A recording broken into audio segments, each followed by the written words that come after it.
नमस्कार मित्रांनो, good morning. मी तुमचा अनिकेत. आज तुम्हाला दाखवतोय माझ्या मागं आणि माझ्या पुढे इतका तगडा व्ह्यू आहे. मी आत्ता झोपेतनं उठलो आहे, त्याच्यामुळे थोडा चेहरा इग्नोर करा. पण तुम्हाला एक गोष्ट दाखवतो मी, ती बघा तुम्ही फक्त एकदा. काय तगडा व्ह्यू आहे. असं 2 मिनटं द्या फक्त मला तुम्ही. हे बघा, तुम्ही बघू शकता माझ्या मागं आहे डोंगर. या डोंगरात का खतरनाक व्ह्यू बसलेला आहे. आणि प्लस तुम्ही बघा समोरचं वातावरण, असं वातावरण आहे. आत्ताच पाऊस पडून झालेलं आहे. एकदम जबरदस्त असं वातावरण आहे. मजा आली मजा. हे नारळाची आमराई आहे इथं मस्त. सॉरी, नारळाची आंब्याची आमराई आहे इथं. ही नारळाची झाडं आपली. आणि त्यातल्या त्यात मध्ये आपल्याला घरी आहे खूप काम. आता घरी निघावं लागणार आहे आपल्याला.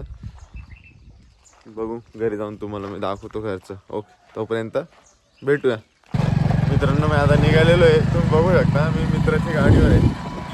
आणि कालचा किस्सा सांगतो तुम्हाला. काल काय आला, आता पप्पन ते आले, त्याच्यानंतर आम्ही घेतली इलेक्ट्रिकमध्ये होते 25% चार्जिंग. आम्हाला यायचं होतं 20%. पण इतकं घाण नशीब म्हणावं आमचं का आम्ही निम्मी रस्ता बी क्रॉस नाही गेला तर गाडीची चार्जिंग झाली 2%. ते एवढं बरं झालं नशीब. तो मित्राचं घर तिथून जवळ होतं, त्याच्या घरी आम्ही ती गाडी लावली, त्याची गाडी घेऊन आलो. मित्रांनो, इलेक्ट्रिक खूप धोका देते. नव्हतं जे झालं ते चांगलंच होतं असं म्हणून चाललं. आता घरी आलो. घरी येऊन मग असं तर होणार नाही का शांतता बसेल. शांततेत बसण्यापेक्षा आता आपण करतोय मकईला पाणी देतोय. तुम्ही बघू शकता, ही मकई आहे आपली. ही मकईला आपण देतोय पाणी.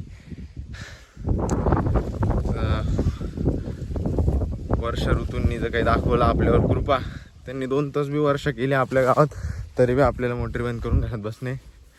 पण ते काही कृपा दाखवत नाही सध्या. त्याच्यामुळं आपल्याला इथे पाणी भरावं लागते. भेटूया, पाणी भरतो मग तुमच्याशी बोलतो. Bye bye.